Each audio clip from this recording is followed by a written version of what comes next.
Yeah. Hi, hello everyone. This is Shanmugaraj. Welcome to my channel. One of the aims of this channel is to build a global knowledge sharing platform in the domains of leadership, agile, and project management. You can join me and help me with that either by subscribing to this channel or sharing my videos to your friends. Right? So, having said that, let us get into today's topic.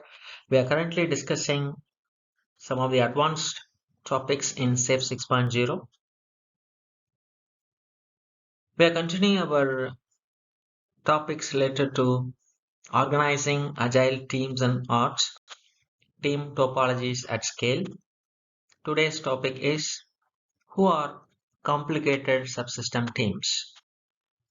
As we discussed in my earlier videos, in terms of scaled agile or SAFe 6.0, we are talking about four fundamental team topologies. In my previous video, we covered about stream-aligned team. This video, we're going to talk about the complicated subsystem team, which is organized around specific subsystems requiring deep specialist skills and expertise. In my subsequent videos, we talk about platform team and enabling team. Let us try to understand what is a complicated subsystem team. While it is reasonable to have primary stream-aligned teams, it's unlikely that this will be the only team type required. As solutions become more extensive and complex, often including a mix of hardware and software components, they will likely include subsystems. Building and operating some of these subsystems require specialist knowledge and expertise. Skelton and Pies acknowledge this by defining the purpose of a complicated subsystem team. A complicated subsystem team is responsible for building and maintaining a part of the system that depends heavily on specialist knowledge. Most team members must be specialists in that area of expertise to understand and make changes to the subsystem. Requiring streamlined teams to gain and maintain the requisite skills to the necessary proficiency levels across all potential subsystems would create too much cognitive load.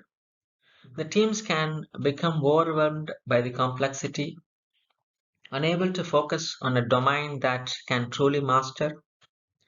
Instead, complicated subsystem teams pick up a significant portion of the load, taking responsibility for building and maintaining those parts of the system that require deep and ongoing technical expertise. A complicated subsystem team could build things such as highly specialized system components that are often used across multiple systems, a safety critical systems elements which have a high cost of failure, specialty algorithms or business rules that are critical for fitness of use in the domain, a part of a cyber physical system, for example, an engine control module in an autonomous vehicle. While all solutions can be decomposed into subsystems, not all require complicated subsystem teams. The level of expertise, complexity, and risk should be the only designing factors for creating complicated subsystem teams. This contrasts with the traditional component teams, which may be justified for other good reasons, such as reuse or architectural integrity.